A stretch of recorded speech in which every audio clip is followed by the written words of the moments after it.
மதுவுக்கு எதிராக உங்களுடைய எதிர்ப்பு அதிகமாக இருக்குது. அக்டோபர் 2ஆம் தேதி விடுதலை சிறுத்தைகள் சார்ந்த அதில் நாற்பது கட்சி சார்பாக அதான் அண்ணன் கூப்பிடல, நாங்கள் பங்கேற்கிறது எங்களுக்கு ஒன்றும் பிரச்சனை இல்லை. அழைப்பு வரும் பட்சத்தில் அது பங்கேற்போம், அதில் ஒன்றும் இல்லை. அதில் கேள்வி சில கேள்வி எங்கள் அண்ணன்ட்ட கேட்க வேண்டியது இருக்குல்ல, எங்கள் அண்ணன்ட்டே எங்கள் ஐயாட்டையும். நீங்கள் 2 பேரும் தான் என்னை வளர்த்தீங்க. நாங்கள் உங்கள் 2 பேர் கூட நான் நீண்ட காலம் வேலை செஞ்சுருக்கேன், பல இருந்திருக்கேன். இந்த அரசியலை எனக்கு கற்பிச்சது யார்? உங்களுக்கு தெரிய வாய்ப்பு இல்லை. இவங்க 2 பேர் தான், எங்கள் ஐயாவே எங்கள் அண்ணன் தான். என் போக்கு திசை மாதிரி இந்த கட்சியிலேருந்து விலகி போகிறது காரணம், இந்த அரசியலை உறுதியாக செய்ய காரணம் என்னுடைய தலைவர். உங்களுக்கு புரியுதுன்னு நினைக்கிறேன். அப்போ 2008 அவரை சந்திக்கிறது வரைக்கும் என்னுடைய அரசியல் வேறு, அப்புறம் அதுக்கப்புறம். ஆனால் இதையெல்லாம் எனக்கு முன்னாடி நான் பேசுகிற அரசியலை பேசி இந்த நிலத்தில் இந்த அரசியலை விதைச்சது யார்? 2 பேரும் தான்.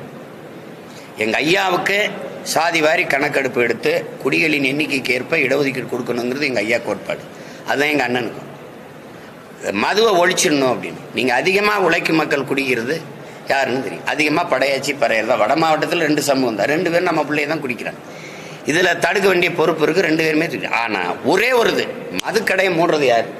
சாதி வாரி கணக்கெடுப்பு எடுக்கிறது யார்? அவங்களோட அந்த கட்சியோட தான் கூட்டணின்னு எங்கள் ஐயாவும் சொல்லலை, எங்கள் அண்ணனும் சொல்லலையே. திரும்பி எவன் எடுக்க மாட்டானோ, எவன் சாராய கடையை மூட மாட்டானோ அவனோடய போய் நம்ம தேர்தல் உடன்பாடு வச்சு நம்ம வாக்கையெல்லாம் அவனுக்கு செத்து வலிமையை கொடுத்துட்டு மூடுறானா எப்படி மூடுவான்?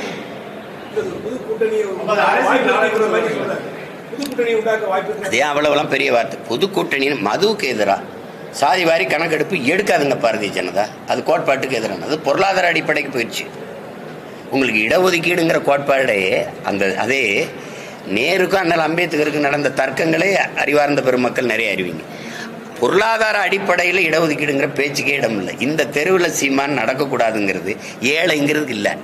இந்த கோயிலில் நுழையக்கூடாது, இந்த குளத்தில் குளிக்கக்கூடாதுங்கிறது ஏழைங்கிறது இல்லை. நான் இழிமகன், ஈன சாதி, தொட்டா தீட்டு பார்த்தா தீட்டு அப்படிங்கிறதுனால தான். அதனால தானே எதன் பொருட்டு எனக்கு கல்வி, வேலை வாய்ப்பு, அரசியல் அதிகாரம் மறுக்கப்பட்டதோ அதன் பொருட்டே அது எனக்கு கிடைக்க பெறணுங்கிறது கொண்டு வரப்பட்டதான் இந்த இடஒதுக்கீடு, ரிசர்வேஷன், கோட்டா. இப்போ பொருளாதார அடிப்படையில் இடஒதுக்கீடு என்பது அது பொருளாதார அளவுகோல் மாறும். இன்னைக்கு ஏழை சீமான் நாளைக்கு அதானி அம்பானி ஆக முடியும். ஆனால் இந்தியாவின் முதல் குடிமகளாகி ராம்நாத் கோவிந்தும் பிரதிபா இந்த திரௌபதி முர்மு கோயிலுக்குள்ள போக முடியலையா? கோயிலுக்குள்ள போக முடியல. பாராளுமன்ற கட்டிடம் திறக்க முதல் குடிமகளை கூப்பிடல. 2வது அத்வானி வீட்டில் போய் ஐயா மோடி சந்திக்கிறார். நீங்க காணொலி இருக்கு. அத்வானி ஐயா நாற்காலியில் உட்கார்ந்துருக்காங்க, மோடி ஐயா உட்கார்ந்துருக்காங்க. நாட்டின் முதல் குடிமகள் பெண்மகள் அந்த ஓரத்தில் அப்படி கை கட்டி நிற்கிறாளா இல்லையா? இந்த நாட்டின் முதல் குடிமகளே நீ அவமானப்படுத்தி நீ தீண்டத்தகவலை அங்கே போய் நிறுத்தி வச்சிருக்க. அவளை உயரத்துக்கு அவள் வந்து பிரசிடென்ட் ஆஃப் இந்தியாவுக்கு இந்த நிலைமை அவள் கை கட்டி நிற்கிறா. நீங்கள் 2 பேரும் உட்காந்து பேசுறீங்க, எந்திரிச்சு பாரத மாதாவுக்கு ஜெயங்கிறீங்க. இது எப்படிப்பட்ட ஒரு ஜனநாயகன், எப்படிப்பட்ட நிலைப்பாடுன்னு நீங்கள் பாருங்க. ஒரு நாற்காலியை போட்டு முதல்ல அந்த பெண்ணை உட்கார வச்சுட்டு நீங்கள் உட்கார்ந்துருந்தா இது பெண்ணியத்தை போற்றுகிற நாடு, பெண்களுக்கு உரிமை அளிக்கிற நாடு, சகோதரத்துவம் சமத்துவம் உள்ள நாடு, ஜனநாயக நாடு, இதெல்லாம் நீங்கள் பேசலாம். அப்போ நான் அவளை உயரத்துக்கு வந்து என் மேலே சுமத்தப்பட்ட சாதிய இழிவு, தீண்டாமை, கொடுமை போலன்னா அப்போ பொருளாதாரத்துக்கு அதுக்கு சம்மந்தமே இல்லையே. அப்போ அந்த அடிப்படையில் நீங்கள், அதனால தான் எங்கள் ஐயாவும் சரி நாங்களும் சரி இன்னைக்கு இங்கே இருக்கிற இடஒதுக்கீடே நீங்கள் எல்லாம் போயிட்டு இருக்கிறாங்க. இது ஒற்றை மகன், எங்கள் ஐயா ஆனமுத்துங்கிற ஒரு மகன் போராடி பெற்றுக் கொடுத்ததான் இது எங்களுக்கு. அதை யாரும் இவங்க பேச தயாராக இல்லை. 69 விழுக்காடு இடஒதுக்கீடு மண்டல் கமிஷன் ஒன்று இருக்குல்ல, மண்டல் பரிக்குழு, அதை கொண்டு வந்ததே அவர் தான். அந்த ஒரே மகனின் போராட்டம். இந்த அதிகாரங்கள் யாரும் செய்யல, ஒருத்தரும் செய்யல. யாராவது மறுக்க சொல்லுங்க நீ. அப்ப இவங்க எடுக்க மாட்டாங்க. நேர் எதிர் கோட்பாடு கொண்ட பிஜேபி சாதிவாரி கணக்கெடுப்பு எடுக்கணும்னு தள்ளி விடுறதுங்கிறது எவ்வளவு ஏமாற்று. நீங்க எடுக்க முடியாது. இப்போ அருந்ததியருக்கு 3 விழுக்காடு கொடுத்தது யாரு? திமுக, ஐயா கருணாநிதி. இஸ்லாமியருக்கு 3.5 விழுக்காடு கொடுத்தது யாரு? ஐயா பாட்டாளி இந்த படையாட்சிகளுக்கு வன்னியர்களுக்கு 10.5 கொடுத்தது யாரு? ஐயா எடப்பாடி. ஒரு மாநில கட்சியின் அதிகாரத்திற்கு, ஆட்சி அதிகாரத்திற்கு 3 விழுக்காடு, 3.5 விழுக்காடு, 10.5 விழுக்காடு இடஒதுக்கீட்டை பிரித்து பங்கிட்டு கொடுக்கிற அதிகாரம் இருக்கு உங்களுக்கு. சாதி வாரி எண்ணி கணக்கிறதுக்கு அதிகாரம் இல்லையா? ஓகே, புரியுதா? எப்படி எடுக்கிறது அப்படின்னா வீட்டுக்கு வீடு ஓட்டை எப்படி எண்ணி காசு கொடுக்குறீங்க? அப்படி என்னங்க எல்லாரும் கொடு, எண்ணி கொடு, எடுத்து கொடுக்காத, அளந்து கொடு, அள்ளி கொடுக்காத. இதானே இடஒதுக்கீடு. நீங்க அப்படி செய்ய தயாரா இல்லை. ஏன் என்ன மறுக்கிறீங்க? எல்லாரும் கேட்குறேன் எங்களுக்கு எண்ணி கொடுத்துருன்னு. இப்ப தேவேந்திரர் எங்களை பட்டியல் பிரிவுல இருந்து வெளியே எடுத்துருன்றான். நீ மறுபடியும் என்ன சொல்ற? அதுல கிடைக்கிற சலுகை எனக்கு கிடைக்காம போயிடும். நான் சலுகையே கேட்கலையே, நான் உரிமையை கேட்கிறேன். இந்த நாட்டின் குடியா எனக்கு உரிமையை கேட்கிறேன். எனக்கு உரிய இடஒதுக்கீடு கேட்கல, பங்கீடு கேட்கிறேன், பகிர்வு கேட்கிறேன். அதை நீ புரிஞ்சுக்கிறாம நீ அங்க இருந்தா நீ எஸ்சி எஸ்டிங்கிற. எஸ்டி ஷெட்யூல்டு ட்ரைப்ஸுக்கு அவன் எத்தனை பேருக்கு என்னென்ன கொடுத்துருக்க? ஆர்டிஎல் கேளுங்க, தகவல் உரிமை சட்டத்தில் கேளுங்க. ஒன்று தெரியுமா உங்களுக்கு? சாதி சான்றிதழ் நான் குறவர், நான் இருளவர், ஈழவர், இப்படி ஏதாவது ஒன்று, ஒரு போயர், ஒட்டர், இப்படி ஏதாவது எனக்கு இருந்த சாதி சான்றிதழ் இருந்தாதான் நான் அந்த இடஒதுக்கீடே பெற முடியும். உங்களால் நம்ப முடியுதா? நான் போராடி 3000 பேருக்கு சாதி சான்றிதழ் வாங்கி கொடுத்துருக்கேன் நிலைமையில் இருக்குன்னா இவன் என்ன இடஒதுக்கீடை பெற்றிருப்பான்னு நீங்க நினைக்கிறீங்க? ஒரு குடும்ப ரேஷன் கடையில் அரிசி போடுறீங்க, குடும்ப அட்டை இருந்தானே, ரேஷன் கார்டு இருந்தா தானே அரிசி வாங்க முடியும். எனக்கு கார்டே இல்லை, அப்புறம் அரிசி போட்டு என்ன, பருப்பு போட்டு என்ன? எப்படி ஆட்சி நடக்குது பாருங்க. நீங்க இப்ப தேவேந்திரன்னு வச்சுக்கிறீங்க, நான் அதுல குடும்பர்னு இருக்கேன், காலாடி இருக்கேன். எங்களுக்கு பிரிச்சு கொடுத்தியா? படையாட்சி இருக்கேன் 10.5. அதுல அரச படையாட்சிக்கு எவ்வளவு, பந்தல் படையாட்சிக்கு எவ்வளவு? சும்மா அப்படி இதை எடுத்துக்க அப்படின்னா எப்படி எடுத்துக்கிறது? இப்ப நாங்க முக்குளத்தோர்னு இருக்கோம். கல்லருக்கு எவ்வளவு, மறவருக்கு எவ்வளவு, அகமுடையருக்கு எவ்வளவு உள்ஒதுக்கீடு பண்ணிட்டீங்களா? அப்புறம் அதனாலதான் எண்ணீருங்கிற. கல்லர் எவ்வளவு, மறவர் எவ்வளவு, அகமுடையர் எவ்வளவு? நீங்க மொத்தமா 3 சாதி, கல்லருக்கு ஒரு மினிஸ்ட்ரி, மறவருக்கு 1, அகமுடையருக்கு 1, 3 சீட்டு முடிச்சு விட்டீங்க, 3 அமைச்சர். ஆனா என்ன, நீங்க கல்லருக்கு எத்தனை வருது, இவருக்கு எத்தனை வருது, குடிகளின் எண்ணிக்கைக்கு ஏற்ப நீங்க கொடுக்கணும். அப்படி நீங்க என்ன மாட்டுறீங்க? நான் கோனார் வச்சுக்கிறேங்க, நாட்டிலே 2 அமைச்சர் கொடுத்துருக்கீங்க. 2ஐயும் என் மாவட்டத்திலேயே கொடுத்துட்டீங்க, சிவகங்கையிலேயே. அப்ப திருநெல்வேலி இருக்க கோனாரு, திருவண்ணாமலை இருக்க கோனாரு, ஒன்னு பிரிச்சு கொடுத்துருக்கணும். இல்ல 2ஐயும் ஒரே மாவட்டத்தை கொடுத்துட்டீங்க. இந்த இவ்வளவு எண்ணிக்கையில் இருக்கு. எனக்கு 2 தான். உங்க வீட்டிலே 2 அமைச்சர் இருக்காரு. நீங்க முதலமைச்சர், அப்புறம் உங்க மகன் விளையாட்டுத்துறை அமைச்சர், உங்க அப்பா முதலமைச்சர், நீங்க துணை முதலமைச்சர், இப்ப உங்க மகன் துணை முதலமைச்சராக போறாரு. அப்ப நாட்டிலேயே எங்களுக்கு 2, உங்க வீட்டிலேயே உங்களுக்கு 2ன்னா இது என்ன சமூக நீதி? நீங்க யாராவது ஒரு பதில் சொல்லுங்க எனக்கு. நீங்க கேள்வி கேட்டீங்க,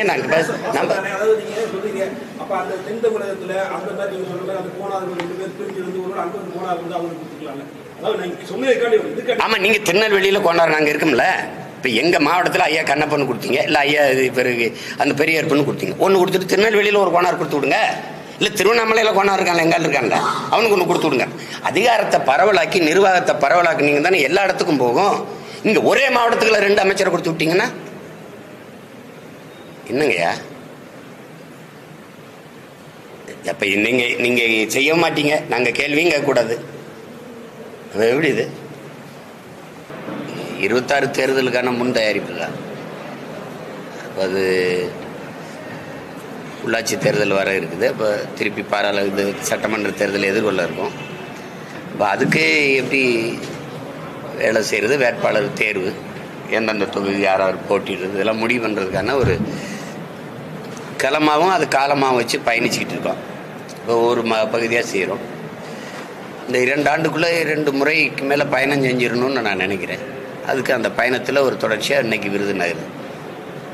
2021 சட்டமன்ற தேர்தலுக்கும் உள்ள பாராளுமன்ற தேர்தலுக்கும் 1.5% வந்து நாம் தமிழர் கட்சி வந்து வாக்கு வங்கி அதிகமாக இந்த ஓட்டு பிற அரசியல் கட்சிகளில் இருந்து வந்த ஓட்டா புதிய வாக்காளர்கள் போட்டால் அடிக்கிறீங்க. இதற்கு புதிய வாக்காளர்கள்னு இதில் ஒன்றும் இல்லை. அதாவது அவங்க அப்பா ஒரு அரசியல் கட்சியை சார்ந்தவராக இருப்பார், அவங்க குடும்பம் இருக்கும். அதில் இருக்கிற ஒருவர் அந்த கோட்பாட்டிலேருந்து விலகி ஒரு புதிய அரசியல் கோட்பாட்டுக்கு வர்றாருங்கிறது ஒரு மாறுதல் தான். புதிய வாக்காளர்கள்னு 36 லட்சம் பேரும் புதுசுன்னு சொல்லிட முடியாதுல்ல. சில பேர் புதிய வாக்காளர்களும் இருக்கிறாங்க, மாற்றத்தை விரும்புகிற வெகுவான மக்களும் இருக்காங்க.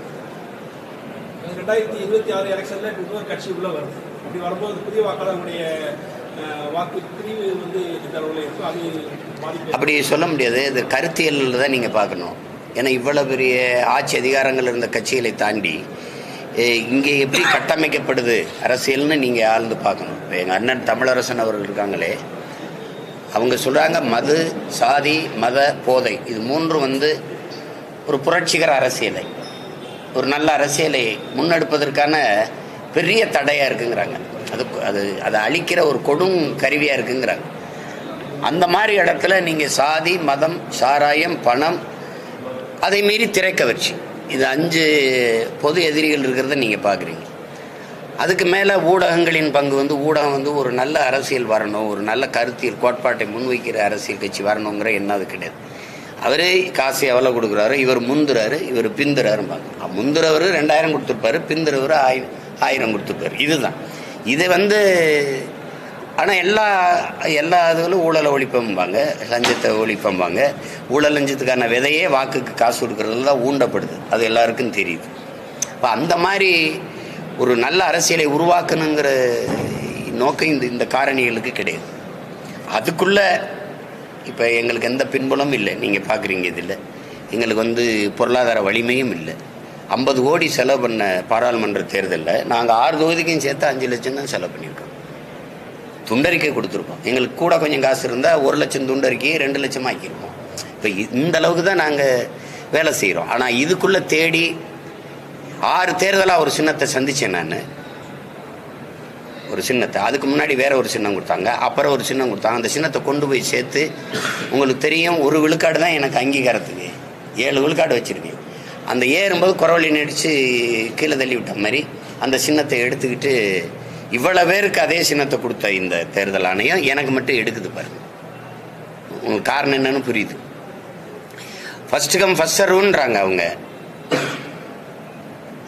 குக்கர் சின்னம் கிடைக்காம தான் ஐயா டிடிவி தினகரன் போட்டியே போடல. ஒரு தடவை உங்களுக்கு ஞாபகம் இருக்கு. சைக்கிள் சின்னம் கிடைக்காம தான் ரெட்டலையிலே ஐயா ஜி.கே. வாசன் போட்டிட்டார். மாம்பழ சின்னமும் அங்கீகரிக்கப்படல, இந்த கட்சியெல்லாம் அங்கீகரிக்கப்படலை. ஆனால் உங்களோட கூட்டணி வச்சவொன்னா அந்த சின்னம் அவங்கவுங்களுக்கு கிடைக்குது எப்படி? அப்போ அந்த ஃபர்ஸ்ட் கம் ஃபர்ஸ்ட் சர்வ்ங்கிறது போய் ஒரு இந்திய கட்சின்னு சொல்லி அவனுக்கு கொடுத்தீங்க. அவன் எங்கேயுமே போட்டி இல்லை, ஏன் கொடுத்தீங்க? அந்த கட்சி அந்த சின்னத்தை, என்னுடைய சின்னத்தை எடுத்து இங்கே சுயேட்சைகளுக்கு கொடுக்க காரணம் என்ன? சுயேட்சையை கொடுத்தீங்க, ஏன் சின்னத்துக்கு கீழே வைக்க பக்கத்தில் வைக்க காரணம் என்ன? சரி, எனக்கு ஒரு மைக்கை கொடுத்தீங்க, அதை மக்கள்கிட்ட நான் கொண்டு போயிட்டேன். ஆனால் வாக்கு பெட்டியில் மைக்கு மாதிரி வைக்காம கீழே 5-6 பொத்தானை வச்சு சீப்பு போல் கட்டிட்டீங்க. எவ்வளவு இடையூற ஒரு மகன் சந்திக்கிறதுன்னு பாருங்க. அது அந்த சின்னம் எங்கே இருக்குன்னு கண்டுபிடிக்க முடியாத அளவுக்கு. இதுக்குள்ள 36 லட்சம் பேர் எங்களை தேடுறாங்க அப்படிங்கிறது, அது இந்திய தேர்தலுக்கு அது ஒரு மாறுதல், அது ஒரு புரட்சி. ஆங்கிலத்தில் சொன்ன ரெவல்யூஷன் தான். அதனால அது புதிய இந்த வாக்கை சிதைக்கிறது. எங்கள் கோட்பாடு உங்களுக்கு தெரியும். நாங்கள் வந்தால் இப்படி தான் ஆட்சி செய்வோம், நாங்கள் வந்தால் இப்படி. பாடமொழி தமிழ் அல்ல, பயிற்று மொழி தமிழ். எங்களுக்கு வேளாண்மையை முன்னிறுத்தி கட்டப்படுகிற தற்சார்பு பசுமை பொருளாதாரம் தான். சாராய பொருளாதாரம் இல்லை, வர்த்தக பொருளாதாரம் இல்லை. முதலாளிகளின் வளர்ச்சி நாட்டின் வளர்ச்சின்னு கட்டமைக்க நாங்கள் தயாராக இல்லை. வெறும் நகர்ப்புற வளர்ச்சியை மட்டும் காட்டி அதுதான் வளர்ச்சின்னு சொல்ல. நாங்கள் சிற்றூர்களின் வளர்ச்சியும் ஒன்றாக சேர்த்து எடுத்தால் தான் தேசத்தை சமூகத்தில் வளர்த்தெடுக்க முடியுங்கிற கோட்பாடு கொண்டவங்க. அப்படி ஒரு மாற்று தத்துவத்தை ஒவ்வொன்றுக்கும் சொல்லி கட்டமைக்கிறது நாங்கள் தான். இந்த கருத்தில் ஏற்கிறவங்க தான் என்னுடைய வாக்காளர்கள். அதனால் இதை யாரும் சிதைக்க முடியாது. இப்போ ஒரு கட்சி வருதுன்னா அந்த கட்சி என்ன கோட்பாடை வைக்குதோ அந்த கோட்பாட்டை ஏற்கிறவர்கள் தான் வாக்கு செலுத்த முடியுமே ஒழிய, மற்றபடி அந்த வாக்கை சரிக்கிறது ஓட்டை பிரிப்பீங்க. நான் கூட கேட்பேன், ஓட்டை ஏன் அப்படி ஓட்டா போட்டா பிரிக்கிறோம்னா அவ்வளோ பலகீனமாக ஓட்டை போட்டு வச்சுருக்கேன், அவன் காங்கிரீட் சுவரை வச்சுருங்க, நாங்கள் வேணால் பிரிக்காமல் போயிடுறோம் அப்படின்னு. அது சும்மா, அதெல்லாம் யார் ஓட்டையும் யாரும் பிரிக்கிறது இல்லை.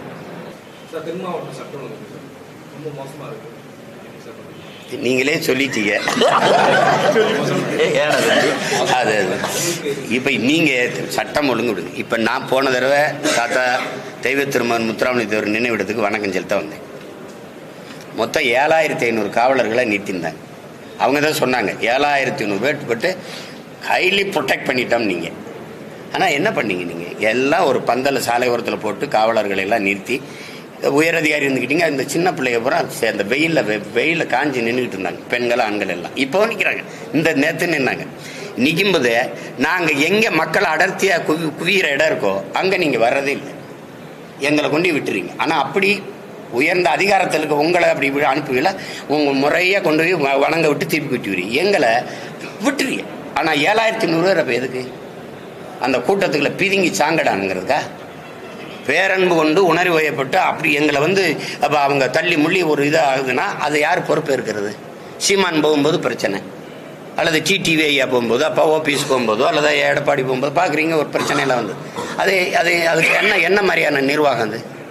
நேற்று அதே தான் தாத்தா இமானுவேல் சேரனுக்கு நாங்கள் போகும்போது நீங்கள் பார்த்தீங்கன்னா 2.5 மணி நேரம் ஒரு 2 கிலோமீட்டர் தூரத்தை நான் கடந்திருக்கேன். ஆனால் 6500 காவலர்களை வச்சுருக்கேன்றீங்க. கட்டடத்து மேலே நின்று எல்லா காவலர்களும் எங்களை காவல்துறை கண்காணிப்புன்னு போடுறாங்களா, அது மேலே நின்று எங்களை கண்காணிக்குது.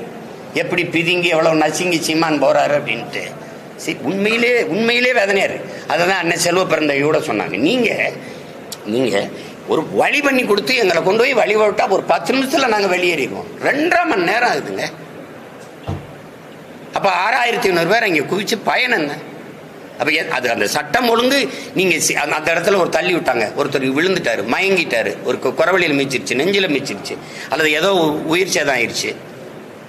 கூட்டத்தில் ஒருத்தர் ஒரு பிளேட்டு கத்தி வச்சு கீறி விட்டாரு, ஒரு கத்தி வச்சு குத்தி விட்டுட்டாரு. யாரு பொறுப்பு?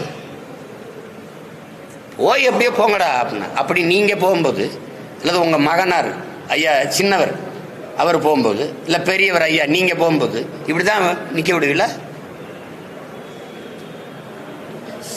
சட்டம் இருக்கு, ஒழுங்கா இருக்காங்கிறது அது நீங்களே சொல்றீங்க மோசமா இருக்குன்னு. நான் அதுக்கு கூட ஒரு வார்த்தை சேர்த்துக்கிறேன், ரொம்ப மோசமா வேற என்ன சொல்றதுக்கு? சமூக நீதி நான் கிருமியில இருங்க, அதை முடிச்சுக்கிறேன். இப்போ எங்கள் ஐயாட்டே எனக்கு இது ஒன்றும் வரல, வருத்தம். எங்கள் ஐயா மேலே எங்கள் அண்ணன் மேலே எனக்கு வருத்தம். அதை நீங்கள் என்ன செய்ய, வாடாடே இவங்க எல்லாம் வேணாம்டா, நம்ம இந்த மதுவை ஒழிக்கிற பய, இந்த சாதி வாரி கணக்கெடுக்க எடுக்கிற நம்மளா சேர்ந்து ஒரு கூட்டணி வைப்போம், அவ்வளோதானே. யார் சொல்லியிருக்காரு? வரலையே, நான் தான் கூப்பிடுறேன் எங்கள் அண்ணனை, வாங்கினேன் நம்ம ஒன்று செய்யும், இவங்களும் சரி வர மாட்டாங்க. இப்போ அதிமுகவே எங்கள் அண்ணன் கூப்பிடுறாருல, எங்கள் அண்ணன் கூப்பிடுறாரு, அதை சரி நான் வரவேற்கிறேன். அதிமுக எல்லா கட்சியும் வரனாங்க, ஜனநாயக ஆற்றல்னா பிஜேபி வராது, அது மதவாத ஆற்றல்னு எங்கள் அண்ணன் சொல்றாரு. இது மதவாத ஆற்றல், அவ்வளவுதானே. நீங்க மதவாத ஆற்றலுக்கு எதிராக இருக்கிற எங்க அண்ணன் மதுவாத ஆற்றல் கூட கூட்டின்னு வச்சிருக்கிறாரு. அது இல்லை, அவர் தோணிருக்கலாம். சரி, இது அதிகம் பாதிக்கப்படுகிற உழைக்கும் மக்கள் உங்களுக்கு தெரியும். தென் மாவட்டங்கள் யாரு, வட மாவட்டங்கள் யாரு? உழைக்கும் மக்கள்ல சரிபாதி இருக்கிற படையாச்சி பறையர் தான் வட மாவட்டத்தில். நீங்க உங்களுக்கு தெரியும், 2 பேரும் தான் பெரும் சேதத்துக்காகி உயிர் பலியாகி உழைக்கும் குடிகள். இந்த கள்ளச்சாராயம் குடிச்சு செத்ததுலேயே உங்களுக்கு பாருங்க, மரக்காணத்தில் செத்தம்பரா யாருன்னு நினைக்கிறீங்க? இப்போ எங்க அண்ணன்ட்ட ஒன்றும் இல்லை, நான் அன்பாவே கேட்குறேன். எங்க அண்ணன்ட்ட, அண்ணன் 2021 திமுக பதவிக்கு வந்த உடனே அவங்க இறந்தாங்க மரக்காணத்தில் 19 பேர். 2024 முடிஞ்சு இப்போ 25 இப்போ 24 பாதிக்கு மேலே இப்போ நீங்கள் மாநாடுன்றீங்க. அப்பவே போட்டிருக்கணும்ல.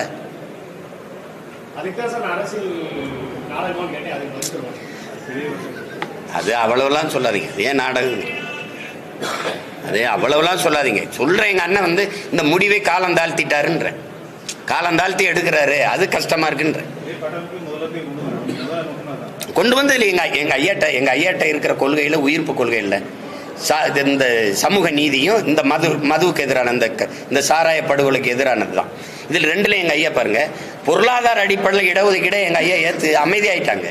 அது காரணம் நாங்கள் என்ன செய்ய முடியும், கூட்டணி. நான் கூட கேட்டேன், ஐயா நீங்களாயா அதை அப்படி பேசுறதுன்னு. அதுக்கு எதிராக வந்தால் கொள்கை எதையும் தூக்கி போட்டு வரக்கூடிய எங்கள் ஐயா அப்படி பேசிடக்கூடாது. பொருளாதார எனக்கு பிஜேபியோட கூட்டணி வச்சிருந்ததுனால நாங்கள் என்ன செய்ய முடியும்ட்டாங்களே. நம்மளுடைய கொள்கை இருக்கிற அந்த நம்ம தத்துவத்தினுடைய இதயமா இருக்கிறத அவன் சதைக்கிறான், அதில் விட்டுட்டாங்க. இப்போ சாதிவாரி கணக்கெடுப்பு எடுன்றாங்க. ஐயா அன்புமணி சொல்றாங்க, எடுத்து என்ன பண்றது? அவன் அந்த இடஒதுக்கீட்டுக்கு எதிரால இருக்கான். முன்னேறிய வகுப்பினர்னு ஒரு வார்த்தையை போடுறான். சாதி வகுப்புன்னா சாதி தானே, சாதி எப்படி முன்னேறும்?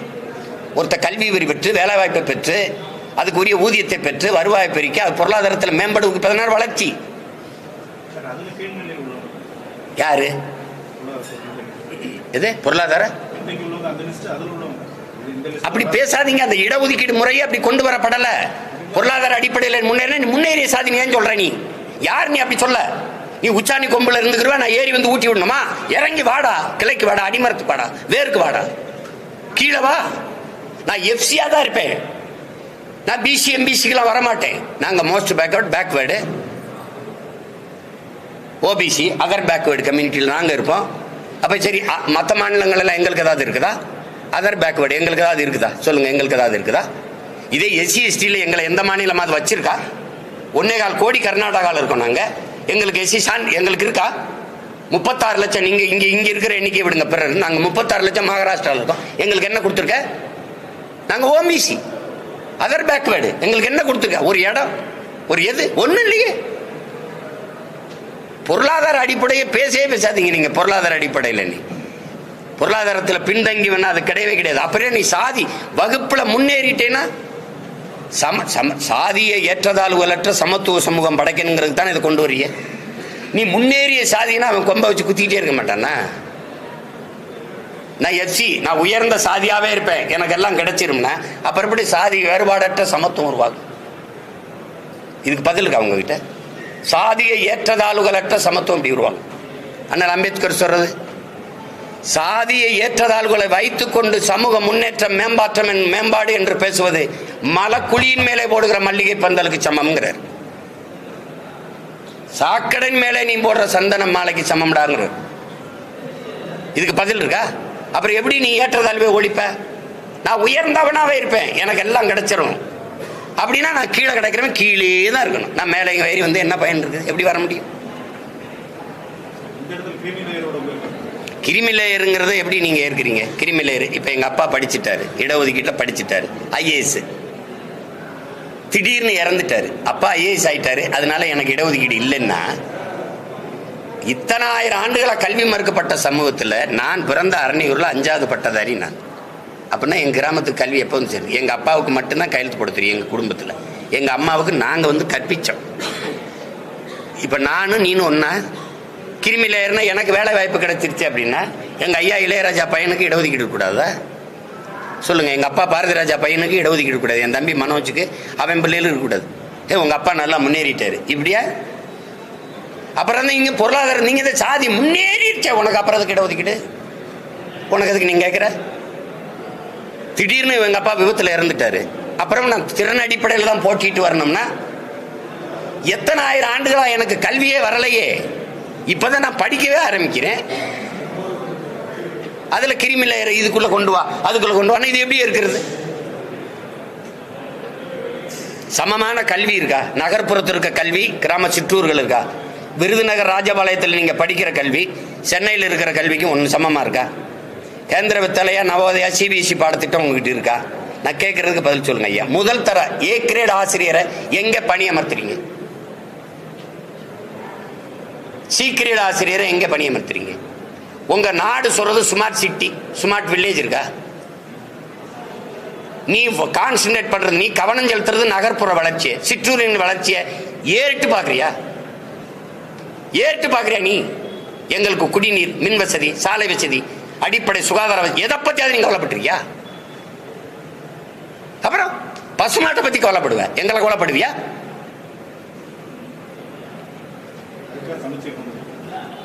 சமச்சீர், அதையும் திரும்பி சொல்றீங்க. நான் கேட்ட கேள்வியில் பாருங்க, ஆசிரியரே சமமா பணியமர்த்தப்படல. பல பள்ளிக்கூடங்களில் விளையாட்டு திடல் இருக்கு, கழிவறை இருக்கு, பலகை இருக்கு எழுதி படிக்க. இவருக்கு நகர்ப்புறத்தில் இவருக்கு எல்லா வசதி இருக்கு. நான் ஓராசிரியர் பள்ளி, எனக்கு மேற்கூரை இல்லை. பல பள்ளிக்கூடங்களில் மேற்கூரை இல்லை, மரத்து நிழலில் படிக்கிற பிள்ளைகள். இது சமச்சீரா இருக்கா? அரசு பள்ளியிலே சென்னையில் இருக்கிற கட்டட பள்ளிகளுக்கும் இங்கே கிராமப்புறங்கள் இருக்க பள்ளிக்கூடம்னா, நான் அரணியூரில் படித்தேன், என் பள்ளிக்கூடத்தை பார்க்குறீங்களா? வாக்கு செலுத்துறதுக்கு மட்டும் அந்த 2 ஒரு சுவரு மேலே ஆஸ்பெஸ்டா சீட் இருந்துச்சு, தரையில் தான் உட்காந்து நான் படித்தேன். 2 ஆசிரியர், ஒரு ஆசிரியர் இருந்தாங்க. இப்போ அது இல்லை, மூடப்பட்டுருச்சு. திருப்பி நான் அதை சீரமைச்சு, இவங்க தானே சொன்னாங்க, தம்பி அன்பில் மகேஷ் தான் சொன்னார், அங்கே இருக்கிற பழைய மாணவர்களை, நான் பழைய மாணவர்கள் நாங்கள் உள்ளூர்காரங்களை காசு போட்டு நாங்கள் செஞ்சுக்கிட்டு கழிவறை கட்டி வச்சிருக்கேன். ஆசிரியர் பணி இல்லை, ஆசிரியர் போடலையே, விண்ணப்பிச்சுக்கிட்டே இருக்கேன், போடலையே. அங்கே விளையாட்டு திடல் இல்லை, என் பிள்ளைக்கு கழிவறை இல்லை, நான் தான் கட்டி கொடுக்க வேண்டியது இருக்கு. அங்கே படிக்கிற என் பிள்ளைக்கு 3ஆம் தர ஆசிரியரை போடுவீங்க, 3rd கிரேட் ஆசிரியர், 1st கிரேட் ஆசிரியர் எங்கே போடுவேன்? நகர்ப்புறத்தில். சமச்சீர் எங்கே இருக்கு? என் கையில ஒரு புத்தகம் இருக்கு, அரசு பள்ளியில சென்னையில படிக்கிற ஒரு கையிலேயும் ஒரே புத்தகம் இருக்கு. புத்தகம் ஒன்னா இருக்கு, பாடத்திட்டம் ஒன்னா இருக்கு, பாடமுறை ஒன்னா இருக்கு. சீர் எங்க இருக்கு? எங்க இருக்கு? நீ குளிரூட்டப்பட்ட அறையில் உட்கார்ந்து படிக்கிற, உனக்கு உட்கார்ந்த மேசை எல்லாம் இருக்கு, இப்படி எழுதுறதுக்கு வைக்கிறதுக்கு எல்லாம் இருக்கு, உனக்கு கணினி இருக்கு, எல்லாம் மணி எல்லாம் வச்சு படிக்கிற. எங்களுக்கு என்ன இருக்கு? எங்க இருக்கு சமச்சீர் கல்வியை நீங்க கொடுத்துட்டீங்க? வார்த்தைகளில் பெரியார் சமத்துவபுரம்னு இருக்கு, பேர்ல இருக்கு. அந்த இடத்துல கட்டப்பட்ட சமத்துவபுரத்துல எல்லா சமூகமும் கொண்டா குடியிருக்கா? வளைவுல பேர் இருக்கு ஐயா, உள்ள இருக்கா? அப்ப இது எப்படி இந்த மாதிரி எடுத்துக்க? அது மாதிரிதான் சமச்சீர் கல்வி அப்படின்னா ஓ சமமா ஆயிடுச்சு இருக்கு அப்படின்னு. பொதுத்திறன் போட்டியில நகர்ப்புறத்துல படிச்சவனும் சிற்றூர்ல படிச்ச நானும் போய் பொதுத்திறன் போட்டியில ஒன்னா போய் மோதி வெல்ல முடியும்னு நீங்க நினைக்கிறீங்களா? ஓராசிரியர் பள்ளியில படிச்ச நானும் 5 பாடத்தை 5 ஆசிரியர் நடத்துவார். அதுபோக நான் தனித்திறனை தனி பயிற்சி வச்சு படிச்சுக்கிறேன். கணிதத்துக்கு தனியா எந்த பாடத்துல நான் பலகீனமா இருக்கேன், அறிவியல் அங்க தனி பயிற்சி வைடா, டியூஷன் வச்சு படிச்சுக்கிறேன், திறனை மேம்படுத்திக்கிறேன். நானும் நீனும் ஒன்னா அப்படி நான் தென்ன ஜிம்முக்கு போய் அப்படி வச்சிருக்கேன் உடலை, எனக்கு இடுப்புக்குள்ள விளங்காது. 2 பேரும் ஒரே கோட்டில் ஓடி வெற்றி கோட்டை தொடுனா எப்படி நான் ஓட முடியும்? சொல்லிக்கிறோம் நம்ம எல்லாம் சமச்சீர் ஆயிடுச்சு, எல்லாம் சமத்துவம் ஆயிடுச்சு, எல்லாம் ஆயிடுச்சு அப்படின்னு. என்ன நீங்க விடுதலை பெற்ற நாட்டில் ஊராட்சி மன்ற தலைவர் தேசிய கொடி ஏற்ற முடியல. என் தம்பி ஒரு படம் எடுத்துக்கான், நண்பன், 20ஆம் தேதி வருது பாருங்க. அது அவ்வளவு வலியை சுமந்து வருது அந்த படம். என் நம்பி சரவணன் எடுத்துக்க, அப்படி நந்தன் 20ஆம் தேதி வருது. இப்படிப்பட்ட சமூகத்துல தான் இன்னும் வாழ்ந்துட்டு இருக்கோம். விடுதலை பெற்ற நாடுன்னு சொல்றோம், அதையும் நம்ம நம்புறோம். கொடுமை. ஒரு தாழ்த்தப்பட்ட ஒருவன் ஊராட்சி மன்ற தலைவராக வந்துடுறான், அவனை கொடியேற்ற விடலை. கொடியேற்றும் போது எல்லாரும் போயிட்டாங்க. சரி பிள்ளை நிற்குது, அதுக்கு மிட்டாயாவது கொடுப்போம்னு மிட்டாயை கொடுக்கும்போது தாழ்த்தப்பட்ட கையில் வாங்க மாட்டேன்னு பள்ளிக்கூடத்துக்கு பிள்ளை எல்லாம் வாங்க மாட்டேன்னு போகுதுன்னா அந்த பிஞ்சு நெஞ்சுக்குள்ளுக்குள்ள இந்த சாதியை நஞ்ச விதைச்சவன் யார்? இப்படிப்பட்ட சமூகத்தை இது வளர்த்து என்ன பண்ண போறீங்க? என்ன எங்கே போகுது நாடுன்னு?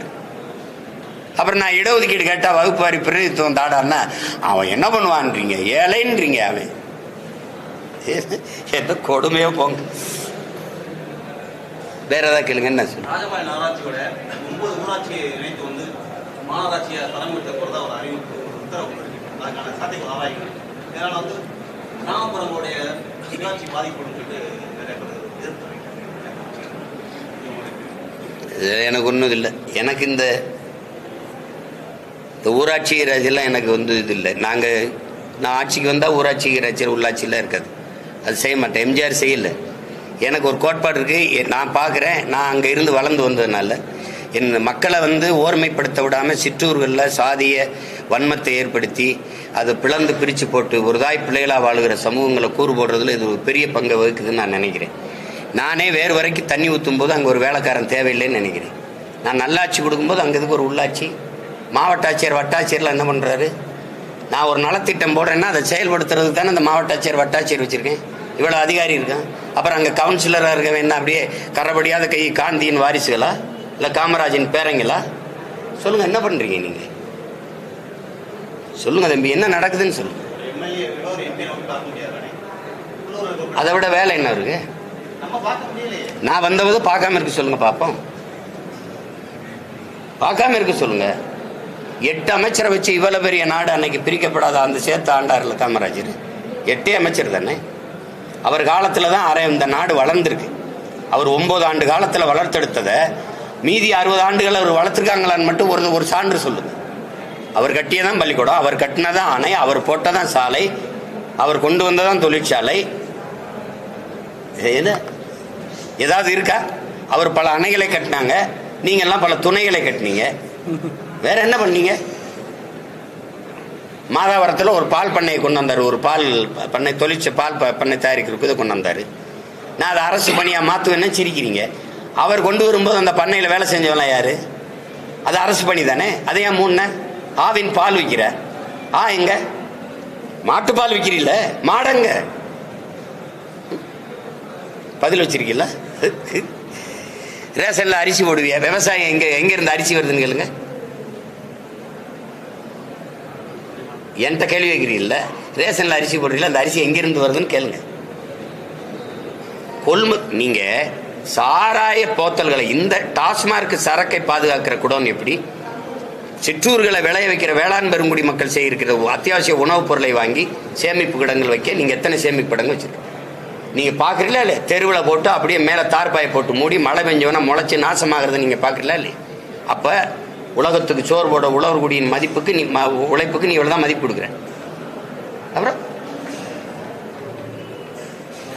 வெட்டி பேச்சு. வேற ஏதாவது கேளுங்க.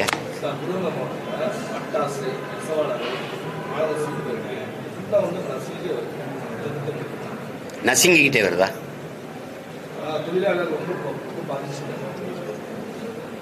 ஏகப்பட்ட கட்டுப்பாடுகள் போடுறாங்க. கட்டுப்பாடுகள் வந்து யதார்த்தத்துக்கு வர நெசவாளர்களுக்கு பேண்டேஜ் தயாரிக்கிறாங்க.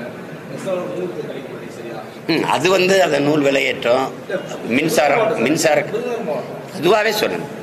இப்போ ஈரோடு, திருப்பூர் எல்லா இடத்துலையும் பாதிக்கப்படுதில்ல சிறு குறு தொழில் எல்லாமே.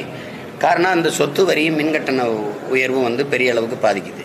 மின்கட்டண உயர்வு நெசவு உங்களுக்கு விஷயம் தெரியல எவ்வளோ பாதிக்கப்படுது. அதில் நூல் விலை, அந்த மூலப்பொருளின் விலையேற்றம் பெரிய அளவுக்கு பாதிக்குது. இந்த பட்டாசில் வந்து நமக்கு வந்து ஒரு பாதுகாப்பற்ற இருக்குது. பாதுகாப்பாக இருக்கணும். இன்னும் ஆரம்ப சுகாதார நிலம் ஒரு வெடித்த உடனே எடுத்துகிட்டு போய் ஒரு மருத்துவம் செய்கிறதுக்கான மருத்துவ வசதியே முதல்ல இல்லை. நீங்கள் பார்க்குறீங்க. அது ஒரு பாதுகாப்பான இதை வந்து இவ்வளோ காலம் இவ்வளவு பேரிடர் நடந்த பிறகு ஒரு விழிப்புணர்வு வந்திருக்கணும். மக்கள்கிட்டையும் சரி, அந்த தொழிற்சாலை உரிமையாளர்கிட்டையும் சரி, அதிகாரத்தில் இருக்கணும் சரி. இந்த விபத்து தொடருது. இதை தடுக்கிறதுக்கு இதுக்கு என்ன பண்ணுறதுங்கிற திட்டம் நம்மகிட்ட இல்லை. அது அங்கே ஒரு பெரிய சீர்கேடு. அதனால தான் ஆண்டுதோறும் பேரிடரில் நம்ம அந்த திடீர்னு வெடிவிபத்தில் நம்ம பல உயிர்களை பறி கொடுக்க வேண்டிய சூழல் வருது. அதுக்கு நீங்கள் வேலை வாய்ப்பை வந்து பெருக்கணும். எல்லாருக்கும் எல்லா வேலையும் எல்லாருக்கும் வேலை கிடைக்கணும் வாழ்விடத்திலேன்னா நீங்கள் வேளாண்மை சார்ந்த தொழிற்சாலைகளை முன்னெடுக்கிறத தவிர வழி கிடையாது. இப்போ நீங்கள் உதாரணமாக இப்போ நிலமும் வளமும் சார்ந்த தொழிற்சாலைன்னு நான் சொல்கிறேன். இப்போ மாடு வளர்க்கிற இப்போ 1000 ஒரு பாலின் சந்தை மதிப்பு மட்டும் தமிழ்நாட்டில் 9 லட்சம் கோடி இருக்கு. பால் எங்கேருந்து வருது தமிழ்நாட்டுக்கு? ஆந்திராவிலேருந்து வருது. ஏன் ஆந்திராவிலேருந்து வருது? உங்களுக்கு என்ன பிரச்சனை மாடு வளர்க்குறதுல? நீங்கள் வீட்டுக்கு வீடு ஒரு மாடு கொடுத்திய, ஒரு ஆடு கொடுத்திய, ஒரு நாட்டுக்கோழி கொடுத்திய. ஏன் கொடுத்திய? வறுமை போயிடும். நீங்கள் வீட்டில் வளர்க்க சொல்லி எங்கள் ஆத்தாளப்பு கொடுத்திய. நான் என்ன சொல்கிறேன், அதை நாட்டில் வளர்ப்போன்றேன் தானே. ஒரு நாட்டுக்கோழியின் விலை, கறி விலை எவ்வளவு? 650 ரூபா. ஆட்டுக்கறி விலை எவ்வளவு? 1000 ரூபா. ஆடும் மாடும் நடமாடும் வங்கி எப்படி சொல்கிறான்? மொபைல் பேங்க்குங்கிறான். நடமாடும் வைப்பகம்ங்கிறான். உனக்கு என்ன அவமானம்? அப்போ நீ வெக்கப்படுறா. கறிதிங்க வெக்கப்படு. பால் குடிக்க வெக்கப்படு. மாடு வளர்க்குறது உனக்கு அசிங்கமாக இருக்குல்ல, வெக்கப்படு. அப்போ மாடு பண்ணை 1000 ஏக்கரில் மாட்டு பண்ணைன்னா அது சார்ந்த வேலை. படித்தவன் படிக்காதவனுக்கு அரசு வேலை வந்துடுது. பாலை எடுத்து பால்கோவா தயாரிக்க, பாலாடை கட்டி தயாரிக்க, நெய் தயாரிக்க, மோர் தயாரிக்க, வெண்ணெய் தயாரிக்க. அதுக்குள்ளே இந்த பால் நேரடி உணவுப் பொருளுக்கு இப்படி போகும்போது அது சார்ந்த தொழிற்சாலை வரும்போது காற்று விஷமாகாது, நீர் நஞ்சாகாது, நிலம் கெடாது. புரியுது நினைக்கிறேன். அப்போ எல்லாருக்கும் வாழ்விடத்தில் விருதுநகர்லேயே தொழிற்சாலை, கரும்பு நல்லா விளையும், கரும்புலேருந்து வெள்ளம் எடுக்கிற தயாரிக்கிற தொழிற்சாலை. பனை வருது, பனையிலிருந்து கருப்பட்டி தயாரிக்கிறது, பனை ஓலையிலிருந்து பெட்டி தயாரிக்கிறது, நார்லேருந்து கட்டுறது. ஒரு கயிற்று கட்டில் 40,000 ரூபா அமெரிக்காலன்னா அவங்களால நம்ப இயலுதா? ஒரு கயிற்று கட்டில் 40,000 ரூபா. ஒரு மீன் குழம்பு வைக்கிற சட்டி இருக்குல்ல, மண் சட்டி, 13,500 ரூபா, 13,000 ரூபா. நீ பொருளாதாரம் எங்கே இருக்குன்னு தெரியாமல் சாராயம் வித்து எங்களை சாகடிச்சுக்கிட்டு நீ ரொம்ப கேள்வி கேட்டால் 1000 ரூபா அம்மாவை கொடுத்துட்டு, அப்புறம் மகளுக்கு கொடுத்துட்டு, அப்புறம் மகனுக்கு கொடுத்துட்டு, இவ்வளோ காலம் கழிச்சு ஒரு நாளைக்கு 30 ரூபா தானே எங்கள் தகுதி. இவ்வளோ காலம் கழிச்சு பொருளாதார பெருக்கத்துக்கு வா, வேளாண்மை சார்ந்து வா. வாழையை விளைவை விருதுநகர்ல ஒருத்தர் வாழை நாரில் பை செய்கிறாரு, வேட்டி செய்கிறாரு, சேலை செய்கிறாரு. வாழை மட்டையில் சாப்பிட்ற தட்டு தயாரிக்க முடியும். இவ்வளவு இருக்குங்க. அந்த இடத்துக்கு வா, மாற்று பொருளாதார பெருக்கத்துக்கு வா. 2,76,000 ஏக்கரில் சாஃப்ட்வேர் இண்டஸ்ட்ரியின் பிதாமகன் பில்கேட்ஸ் 2,76,000 ஏக்கர் அமெரிக்காவில் விவசாயம் செய்கிறார். 2,76,000 ஏக்கர். அவர்கிட்ட கேட்குறாங்க, இது மாதிரி உங்களை மாதிரி ஆளுங்க, நீங்கள் விவசாயம் செய்ய போயிட்டீங்க, அங்கே தான் எல்லாருக்கும் வேலை கொடுக்க முடியும், அங்கே தான் பொருளாதாரம் இருக்குங்கிறது. தக்காளி விலை 200 ரூபா ஆயிடுச்சுன்னா ஐயோ அம்மானு குதிக்கிறேன். நீங்கள் ஏன் தக்காளி விளைய வைக்கிறதுக்கு வைக்கப்படுறீங்க? வெங்காயத்தை வெளிநாட்டில இருந்து இறக்குமதி செய்யற வெங்காயங்க இவ்வளவு பெரிய நிலமும் வளமும் மனித ஆற்றலும் இருந்து ஒரு வெங்காயத்தை கூட உன்னால விளைவிக்க முடியல. எப்படி? இந்தியா உலகத்திலே மாட்டுக்கறிய அதிகமா ஏற்றுமதி செய்யற நாடு இது. இந்தியா 24 லட்சம் டன் ஆண்டு ஒன்றுக்கு ஏற்றுமதி செய்யுது. அப்ப நான் 2014 இப்ப 30-40 லட்சம் டன் ஏற்றுமதி செய்யும். Beef export Hindustan is number 1 நாட்டின் பிரதம அமைச்சரே சொல்றாரு. உங்களுக்கு தெரியும். அதிகமா அந்நிய செலாவணியை ஈட்டுகிற வருவாய் ஈட்டுகிற ஒரு தொழில் ஏற்றுமதி, மாட்டுக்கறி ஏற்றுமதி தான். மாடு வளர்க்கறதுக்கு என்ன பிரச்சனை? இந்த மாட்டுக்கறியை ஏற்றுமதி செஞ்சு அதிக லாபம் ஈட்டிட்டு வருது இந்தியா. யார் எந்த நாட்டுக்கு ஏற்றுமதி செய்யுது? அவ்வளவும் கிறிஸ்தவ இஸ்லாமியர் நாடு. அவன் காசை வாங்கி சாப்பிடுற இந்த நாடு, இந்த அதிகாரம் இஸ்லாமியர்லாம் அடிச்சு வெளியில போடா, கிறிஸ்தவெல்லாம் ஓடுறா அப்படின்னா எப்படி? அப்ப ஊரானுக்கு நீ மாட்டுக்கறியை ஊட்டி விடுவா, உள்ளவன் சாப்பிட்டா அடிச்சு கொண்டு விடுவ. இது ஒரு தத்துவம் வச்சிருக்க நீ. பாலின் சந்தை பொருளாம் பிரேசில் நம்பர் 1 இருந்தது, முதலிடத்தில் இருந்தது பால் ஏற்றுமதியில். இப்ப பிரேசிலையும் முந்திக்கிட்டு இந்த இந்தியா வருதுன்னு சொல்றாரு. டைரி டேல பிரதமர் பேசுனது இருக்கு. பால்ல மிகப்பெரிய பொருளாதாரம் இருக்கு. இப்படியே பேசுறது. இந்த மாதிரி மிகப்பெரிய பொருளாதாரம் இருக்கு. பால் வித்தாலே நம்ம பொருளாதாரத்தில் தற்சார்பு அடையலாம். ஏன் பால் விற்கல? ஏன் மாடு வளர்க்கல? உனக்கு என்ன பிரச்சனை? எப்படி மேய்ச்சல் நிலத்தை நான் உருவாக்குவேன். 21 லட்சம் ஏக்கர் விளைநிலங்களை உருவாக்க போறேன்னு அம்மா ஜெயலலிதா சட்டசபையில பேசுனது இருக்கு. இப்ப கேட்டிருக்கீங்களா? நான் அனுப்பட்டா அது ஓகே. அப்படி எப்படி சாதாரணமா கடந்து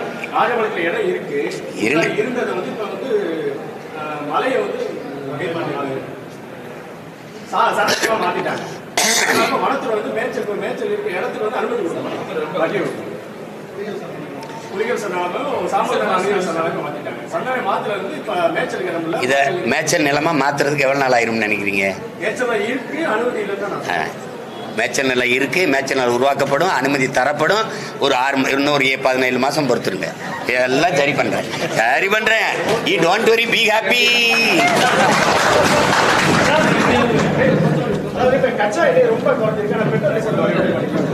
அதுதான் நீங்க வெளிநாடுகள்ல என்னதான் இந்த மூலப்பொருள்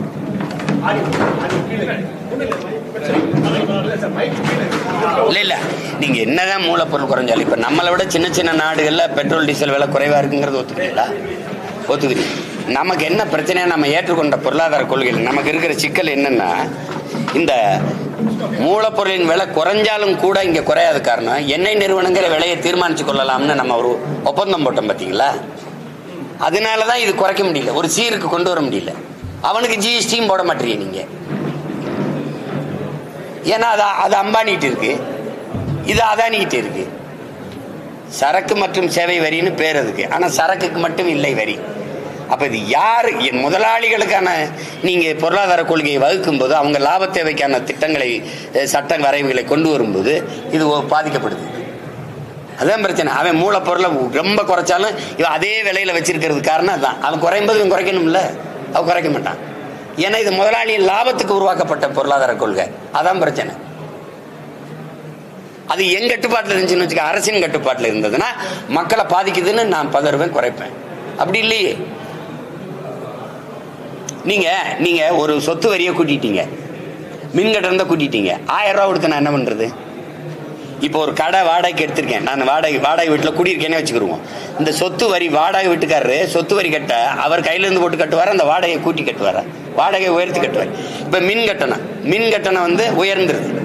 மின் கட்டண உயர்வு, வாடகை இதெல்லாம் சேரும்போது அத்தியாவசிய பொருள் எரிகாற்று ஊர்ல இப்ப நீங்க சிலிண்டர் விலை ஏறிடுது, பெட்ரோல் டீசல் விலை ஏறிடுது. இதெல்லாம் ஏறும்போது என்ன ஆயிருதுன்னா அத்தியாவசிய பொருள்கள் எல்லாம் விலை ஏறிடுது. இப்ப இங்க விருதுநகர்ல விளையிற கத்திரிக்காய் வெண்டைக்காய் சந்தைக்கு கூட்டிட்டு வரும்போது பாறை இந்த லாரி வாடகை, அதனுடைய வாடகை, அவனுடைய பெட்ரோல் டீசல், அதுக்கு டோல் கட்டுறான் பாருங்க, அந்த வாடகை, இந்த செலவெல்லாம் சேர்த்து தக்காளி கத்திரிக்காய் பருப்பு எண்ணெயில ஏறிடுது. அங்க வரும்போது 20 ரூபா தக்காளி 40 ரூபாய் ஆயிருது. அதனால மக்கள் வாழ முடியாத நெருக்கடிக்கு ஆளாக்கப்படுறாங்க. இதெல்லாம் சரி செய்யணும். ஒரே வழிதான், என்னை ஜெயிக்க வச்சிருங்க, போயிட்டு வரேன்.